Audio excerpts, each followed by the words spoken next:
Halo ya Bunda semuanya, selamat datang di channel Tanya Dokter Anak. Dan kali ini kita akan bahas kenapa sebaiknya anak di bawah 2 tahun tidak main gadget.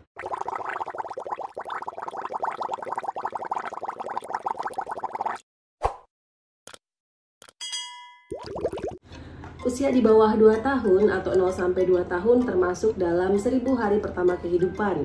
1000 hari pertama kehidupan sendiri dimulai sejak anak dari dalam kandungan sampai usianya 2 tahun. Di usia ini anak mengalami tumbuh kembang yang sangat pesat. Dan ini adalah usia-usia kritis di mana otak anak dan semua indera anak baik itu penglihatan, pendengaran, penciuman, pengecapan, maupun perabaan menerima stimulus yang banyak dari lingkungan dan menyerapnya, baik itu yang positif maupun yang negatif. Di 2 tahun pertama kehidupan, salah satu sensor perkembangan yang muncul lebih awal adalah sensor pendengaran dan penglihatan atau pendengaran dan visual. Apa jadinya jika pada usia ini anak-anak bermain gadget?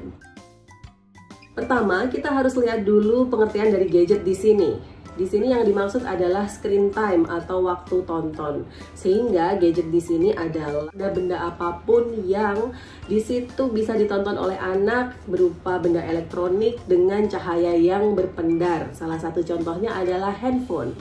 Selain itu termasuk juga loh TV, tablet, laptop, dan juga komputer. Jadi kalau anak nggak nonton handphone tapi nonton TV, sebenarnya itu hal yang sama. Kita lihat bersama bahwa sebenarnya pada saat itu melihat ke sekitar, melihat ke sekeliling, misalkan dia melihat mainan, melihat benda-benda di sekitarnya, atau membaca buku, maka yang terjadi adalah cahaya baik itu dari matahari atau dari sinar lampu atau sumber cahaya yang lain akan mengenai ke objek tersebut, baik itu buku maupun benda-benda di sekitarnya. Kemudian dari objek itu cahaya akan dipantulkan ke mata anak. Dengan demikian, mata anak akan mendapatkan stimulasi atau paparan cahaya yang cukup. Apa yang terjadi jika anak bermain gadget atau menonton layar atau mendapatkan screen time? Yang terjadi adalah dari sumber benda gadget ini, baik itu dari laptop, dari handphone, TV, komputer maupun tablet, sumber cahaya ini langsung masuk ke mata anak tanpa dipantulkan ke benda lainnya.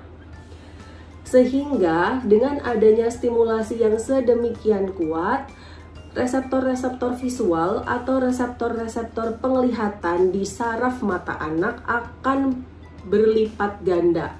Reseptor-reseptor ini akan bilang begini, wah ini kita dapat stimulus cahaya yang banyak sekali. Mari kita melipat gandakan reseptornya untuk menerima semua stimulus yang diberikan. Pada saat stimulus itu sedemikian kuat masuk ke matanya, maka reseptor-reseptor itu akan menduplikasi, akan berkembang teramat banyak sehingga terjadi overstimulasi dari reseptor penglihatan. Apa dampaknya? Pada saat anak bermain gadget tentu dia akan tenang-tenang saja. Pas nonton layar anak akan asik-asik aja. Tapi pada saat anak kemudian tidak menonton layar, yang dilihat adalah benda-benda di sekitar, yang dilihat adalah orang tuanya, yang dilihat adalah buku, di mana benda-benda ini tidak memancarkan cahaya sekuat gadget.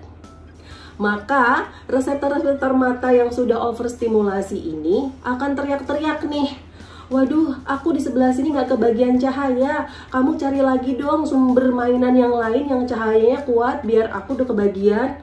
Reseptor sebelah sini juga teriak-teriak, ah iya aku juga sebelah sini nggak kebagian. Aku pengen dapat kebagian dan stimulus sehingga aku bisa enak nih. Karena ini lemah banget cahayanya, nggak sekuat biasanya.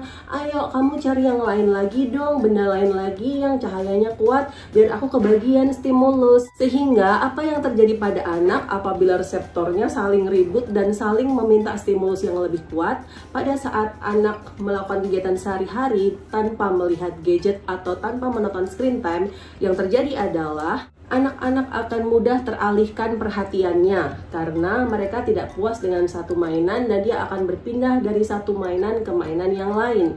Hal seperti ini yang biasa akan dikeluhkan oleh orang tua dengan anak saya kok kurang fokus ya dok, anak saya kok kayaknya aktif banget ya dok. Dan pada efek kedepannya, anak ini karena dia tidak bisa fokus ke satu hal, karena dia selalu merasa craving atau selalu merasa bahwa aku butuh stimulus yang lebih kuat lagi daripada mainan-mainan ini, maka apapun yang orang tua ajarkan ke anak, anak tidak akan memperhatikan atau kurang memperhatikan, akhirnya proses belajarnya akan terhambat. Salah satu akibatnya adalah anak menjadi tidak lancar bicara atau bahkan anak mengalami keterlambatan bicara.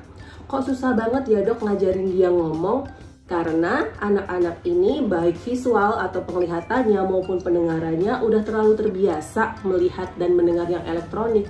Sehingga jangan salah kalau anak-anak yang udah kebiasa main gadget atau udah kebiasa nonton screen time, maka pada saat handphonenya bunyi, pada saat TV-nya bunyi, anak-anak langsung akan berespon, melihat, mencari sumber bunyi itu. Tapi pada saat dipanggil oleh orang tuanya, dipanggil namanya, anak akan kurang respon, seolah-olah anak tidak mendengar. Karena telinga dan mata anak udah lebih tertarik untuk melihat dan mendengar yang elektronik daripada melihat dan mendengar orang tuanya sendiri. Badan Kesehatan Dunia serta Ikatan Dokter Anak Indonesia merekomendasikan anak sebelum 2 tahun sebaiknya tidak diberikan tontonan berupa gadget atau 0 minute screen time. Nontonnya 0 menit aja ya, artinya ya nggak usah nonton sama sekali. Biarkan anak bermain dengan benda-benda di sekitarnya dan dengan orang-orang di sekitarnya supaya seluruh inderanya akan terlatih untuk melakukan kegiatan-kegiatan yang natural. Kegiatan menggunakan gadget yang masih diperkenankan untuk anak 0-2 tahun adalah untuk melakukan video call dengan kerabat atau dengan saudara yang berada jauh. Itu pun pada saat video call juga harus ada interaksi seperti menyapa, memanggil namanya, atau menunjukkan gestur-gestur percakapan tertentu. Baik ayah bunda semuanya, demikian bahasan kita tentang alasan kenapa anak kurang dari 2 tahun sebaiknya tidak bermain gadget. Semoga informasi ini bermanfaat dan silahkan kalau ingin berkonsultasi bisa disampaikan di kolom komentar. Sampai jumpa di video selanjutnya.